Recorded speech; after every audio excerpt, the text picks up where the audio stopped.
Hello everyone, this is quick and short review of body armor available on Amazon, websites like Amazon and Flipkart. Well, I bought it from Amazon and it have been like 1 month. The body armor is available at a price of 12.99 on Amazon, and I bought it like on this price only, but it fluctuates.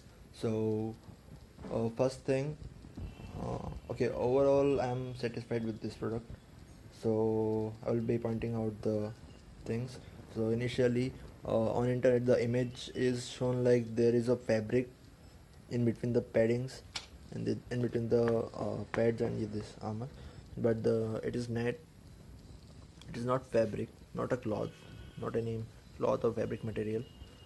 Secondly, the product is available in only one size, and I wear a shirt of like 40. I wear like L size of shirt, and the body armor suits fits me perfectly. Third thing I would like to say is like I'm not sure about the guards, this pads. Like actually, I'm not. This first time I bought any body armor, and I don't know if this is strong enough to uh, save my shoulder and elbows.